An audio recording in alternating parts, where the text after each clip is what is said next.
The Simjack Pro pedal set, no doubt a really good budget pedal set. Except for one thing, and this is something I do cover in my main review for these pedals. If you haven't seen that video, then check it out. I'll drop a link below the video. Now the problem with this pedal set is the brake spring stack. A load cell brake pedal should have a progressive feel, and what we mean by that is when we bear weight into the pedal itself, as those springs compress, it becomes firmer over the course of the travel. So it starts out soft and then that pressure builds up, that resistance builds up, and we can feel it. And we use that as our measure of braking force in the car, and that helps us judge our braking input. Now the problem with this spring stack is this metal spring, because it is quite a linear feeling spring. You can see there, as I push into it, it's actually quite a light feeling spring.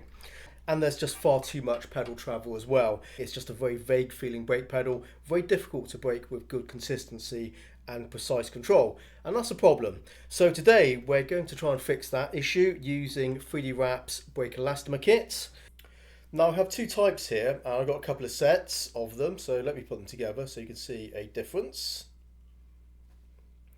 So right there, those are the progressive ones, and these are the linear ones.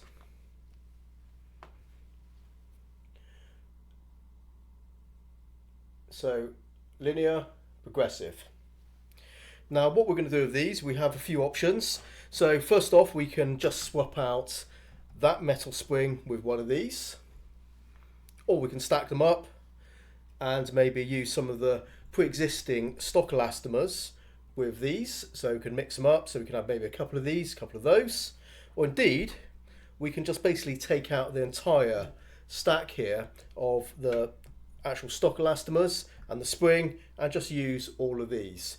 So what I'm going to do now is get on track and try a few different setups, and I'll talk you through them and describe them just to give you an idea what they're all like, and then obviously give you a quick overview at the end to tell you which one I like the most, and yeah, whether or not these 3D Wrap elastomers do a good job on my Simjack Pro pedals. Before we fully dive into this one, here's a quick refresh demonstrating why the stock spring setup is so terrible. The pedal feels extremely soft, there's no hint of progressive feedback, and the pedal motion is absolutely huge. I have to overextend my ankle and stretch my leg to push into the pedal. It truly is a horrible feeling pedal, and I honestly have no idea why Simjack continues to ship these pedals like this, but that's the situation, so let's go ahead and try and fix this. From the offset, we're dumping the metal spring, and you won't see it return for the rest of the video because frankly it's bloody useless. And we swapped it out with one 3D Wrap linear elastomer. The resistance of this elastomer provides a constant amount of resistance as it compresses. Now to me that does seem quite counterintuitive when what we want from that load cell brake pedal should have a progressive feel. Nevertheless, let's give this a go. As I suspected, using this linear elastomer is not a good option. Now, it is an improvement over the metal spring simply because it is shorter than the metal spring, so that reduces the long pedal movement by a small measure, but it's really like swapping one bad situation for another bad situation that's just a little bit less worse than before, so kind of pointless. So take heed of this warning, do not buy the 3D Wrap linear elastomers unless you like throwing away your money. So we're going to move on to just testing the 3D Wrap progressive elastomers, and I can tell you things do get a lot better going forward, so do keep watching. So now we have a single 3D Wrap progressive elastomer, and as before we're still keeping that original set of Simjack elastomers in place. I can instantly feel a difference between the linear and the progressive one. The pedal resistance has a firmer feel than before. There's two issues I'm dealing with here. Firstly, trying to improve the resistive feedback from the pedal, and secondly, adjusting the pedal stroke measure.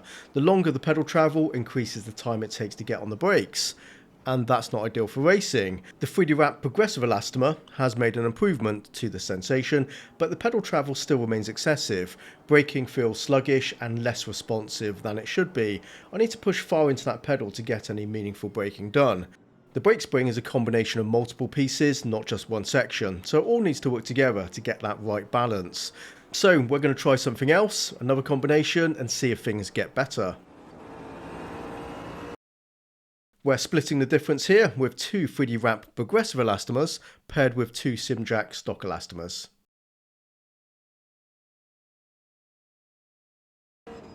Adding another 3D wrap progressive elastomer has altered the sensation. The pedal is a bit firmer than the last setup, and the progressive build-up of resistance has more texture.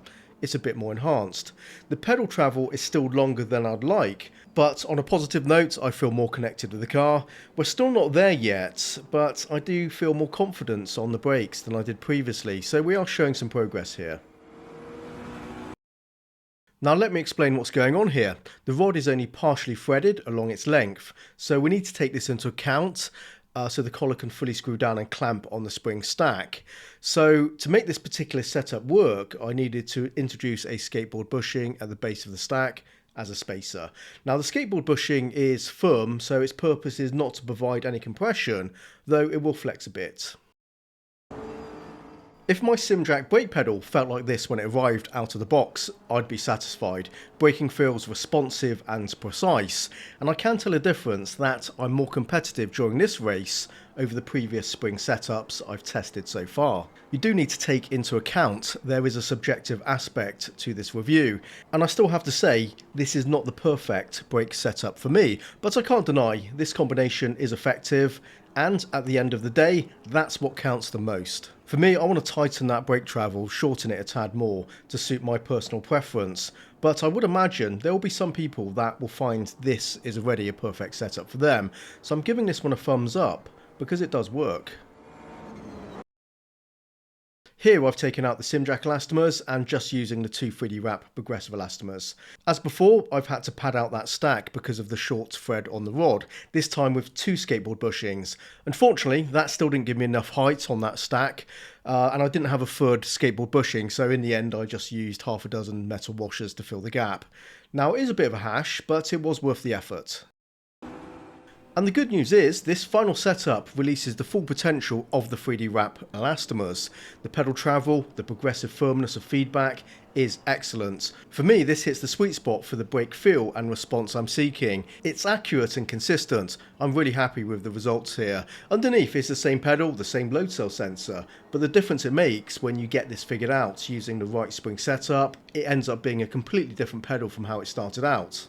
It is a pain having to add the bushings and the washers to build that stack so it fits, but in the long run the benefit I'm getting, it just needs to be done to extract the most from the Simjack brake pedal. Okay, I'm going to call this one a win, a success I think. Skip those linear elastomers, don't forget that one, they are useless. Go with the progressive set and you should be very happy with the results, like I am. Now finally, before we wrap this one up, I did try running two Simjack elastomers with the skateboard bushings. I just needed a few more washers here really to remove the slack, but I ran out unfortunately, so you're going to see it like moving around a little bit. But I figured I'd try this one out, just see if it's an option that works too. And it's not the same, the compression of the materials are different, and the 3D wrap elastomers are still much better. Though I think it was worth testing to find this out.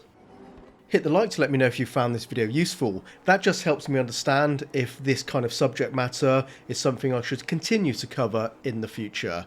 And drop a comment below the video to share your thoughts. Thanks for watching guys, I'll catch you next time.